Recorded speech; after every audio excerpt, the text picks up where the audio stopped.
Ayan. hanggang sa Malacanang. Oh. Yung mga deliveries po ay merong record ang aking mga tao.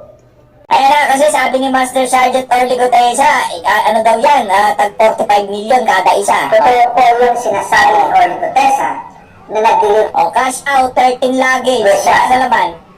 Corps Park.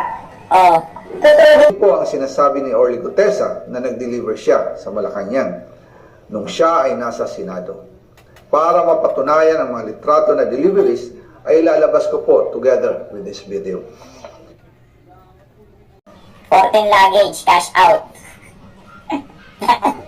Parang ano lang ha. Parang talagang sumusweldo lang ha. Matindi ho itong mga to. Ayan o. Grabe o. Grabe. Ano yan? 27 luggage. Nakalagay dito 1 billion. Oh. 350. Ang daming pera niyan. Mali-malita nga. Oh.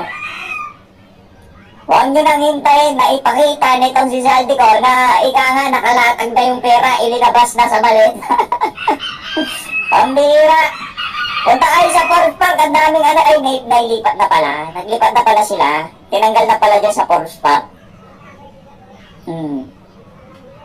Punta kayo sa Force Park, ang daming ano, ay nailipat na pala. Naglipat na pala sila. Tinanggal na pala dyan sa Force Park.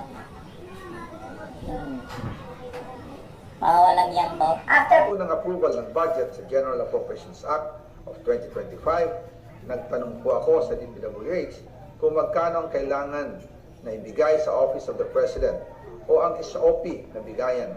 Ang sinagot sa akin ay 25%. Ang ibig sabihin nito, 25%, 100 billion, ang SOP na kailangan ibigay kay BBM mismo.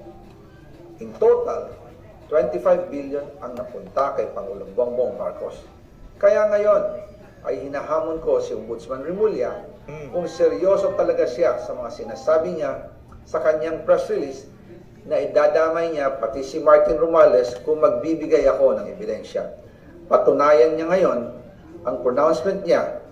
Imbestigahan niya ang fraternity Brad at ang kanyang kaibigan, si Speaker Martin Romualdez. Kung talagang tutupad siya sa tungkulin niya. Imbestigahan din niya si President Bongbong Marcos. Sabi nga ni BBM ng SONA, let's do it right at mahiya naman kayo, hindi po ba? Nananawagan din po ako sa Senado na imbestigahan ang 100 billion insertion ni Presidente. Alam ko po na hindi gagawin ni Ombudsman Remulla ang hamon ko. Pero magaling ang Senado sa investigasyon at ako ay naniniwala na dahil sa kanila, lalabas ang katotohanan.